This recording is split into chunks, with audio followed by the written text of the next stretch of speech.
మన ప్రియతమ నాయకుడు రేవంత్ రెడ్డి గారికి, అదే విధంగా సభాధ్యక్షుడు స్థానిక ఎమ్మెల్యే మురళీ నాయక్ గారికి, పెద్దలు గౌరవనీయులు జిల్లా ఇన్ఛార్జ్ మంత్రి సోదరుడు శ్రీనివాసన్న గారికి, పార్లమెంట్ ఇన్ఛార్జ్ పెద్దలు తుమ్మల నాగేశ్వరరావు గారికి, మరి వేదిక మీద ఉన్నటువంటి ఎమ్మెల్యేలందరికీ, సీనియర్లకు, ఎందుకంటే టైం చాలా తక్కువ ఉంది కాబట్టి మరి పేరు పేరున వేదిక మీద ఉన్నటువంటి నాయకులకు అందరికీ నమస్కారాలు తెలియజేస్తా ఉన్నాను.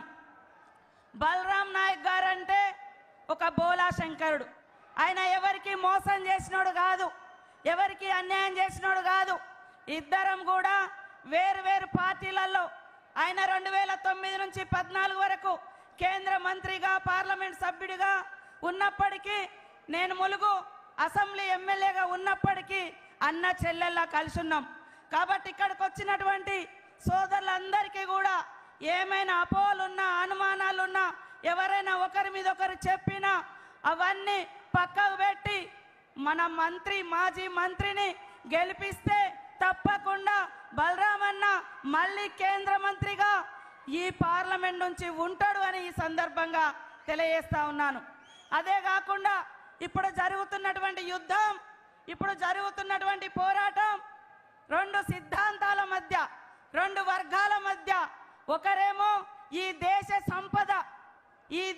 సంపద దోచుకొని తన దోస్తులకు దోచిపెడుతున్నటువంటి, గాంధీని చంపినటువంటి, ఈ దేశానికి స్వతంత్రం తెచ్చినటువంటి గాంధీని చంపినటువంటి, గాడ్సే సిద్ధాంతం అనుసరిస్తున్నటువంటి బీజేపీకి నాయకత్వం వహిస్తున్నటువంటి మోడీ గారికి, ఒకరేమో ఈ దేశం కోసం ప్రాణాలు అర్పించినటువంటి గాంధీ సిద్ధాంతాన్ని, ప్రేమను, అహింసను అనుసరిస్తూ పేదల కోసం మరి అసమాన పోరాట యోధుడిగా తయారై ఈరోజు కన్యాకుమారి నుంచి కాశ్మీర్ వరకు ప్రజల కష్టాలని తెలుసుకొని నఫరత్ కే దుకాన్ మే నఫరత్ కే బాజార్ మే మరి మొహబ్బత్ కే దుకాన్ కోల్ గయా అనేటువంటి మన రాహుల్ గాంధీ నాయకత్వం వహిస్తున్నటువంటి గాంధీ సిద్ధాంతానికి మధ్య జరుగుతున్నటువంటి పోరాటం.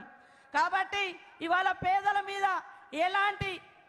ఎలాంటి ఇబ్బందులు లేకుండా పేదల కష్టాలు తీర్చేటువంటి పార్టీ కాంగ్రెస్ పార్టీ.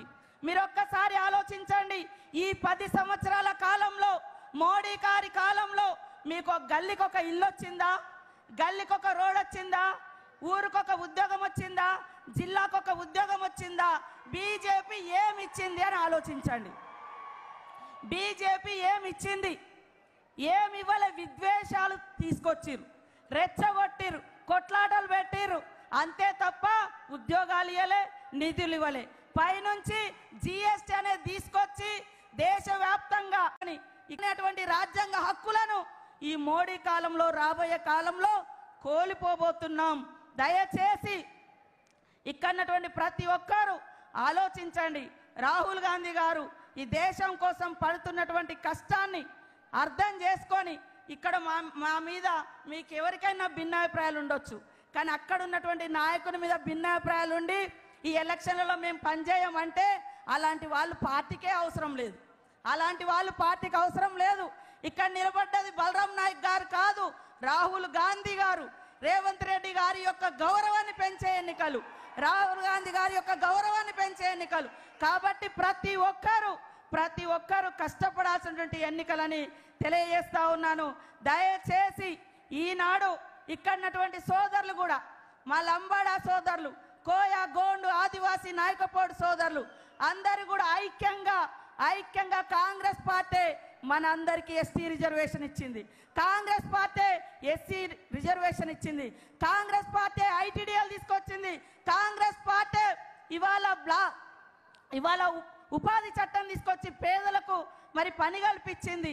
అనేక చట్టాలు, ఉద్యోగాలు, ఉపాధి ఈ రోజు వరకు కాంగ్రెస్ తోటే. కాబట్టి ఇక్కడ ఒక వర్గాన్ని రెచ్చగొట్టడం, ఆదిలాబాద్లో ఇంకొక వర్గాన్ని రెచ్చగొట్టడం ఇది కాదు. అందరం కలిసి మనకి ఈరోజు ఈ అధికారం, ఈ హక్కులు, ఈ హోదా వచ్చిందంటే భారత రాజ్యాంగాన్ని రచింపజేసింది డాక్టర్ బిఆర్ అంబేద్కర్ గారి చేత. ఆనాడు నెహ్రూ గారు కాంగ్రెస్ పార్టీ భూములు పంచింది, ఇండ్లు ఇచ్చింది, హోదా ఇచ్చింది. ఇన్ని సంవత్సరాల తర్వాత 34 ఏళ్ళైంది రాజీవ్ గాంధీ చనిపోయి.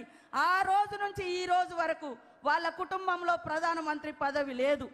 ఏ పదవి తీసుకోకున్నా ఈ దేశ ప్రజల కోసం ఆ కుటుంబం త్యాగం చేస్తుంది, కష్టపడుతుంది. కాబట్టి ఒక్క అవకాశం నెహ్రూ, గాంధీ, ఇందిరమ్మ సిద్ధాంతాలను, ఆదర్శాలను ముందుకు తీసుకుపోవడం కోసం ఈసారి ఖచ్చితంగా రాహుల్ గాంధీ గారిని ప్రధానమంత్రి చేయాల్సిన అవసరం ఉందని తెలియజేస్తా ఉన్నాను. ముఖ్యంగా ఇక్కడ లంబాడా సోదరుడైనటువంటి మనందరి అభిమాన నాయకుడు మరి బలరాం నాయక్ గారు అన్ని కులాలతో, అన్ని మతాలతో, అన్ని వర్గాలతో అన్యోన్యంగా ఉండేటువంటి వ్యక్తి. కాబట్టి ఆయనకి ఇచ్చినాం. అదే విధంగా ఆదిలాబాద్లో ఒక ప్రశ్నించే గొంతుక, ఒక మానవ హక్కుల కార్యకర్త, ఒక సామాన్య టీచర్ గోండు తెగకు ఇవ్వడం జరిగింది. కాబట్టి 2 వర్గాలను, 2 తెగలను ఈక్వల్ చేయించినందుకు మీరందరూ కూడా ఇక్కడ బలరామన్నకేయించి, అక్కడ సుగుణకేయించి రాష్ట్రంలో 17 సీట్లకు కాంగ్రెస్ పార్టీ చేయి గుర్తుకు ఓటేసి గెలిపించాలని పేరున కోరుకుంటూ అందరికీ నమస్కారాలు. జై కాంగ్రెస్. చేతి గుర్తుకే.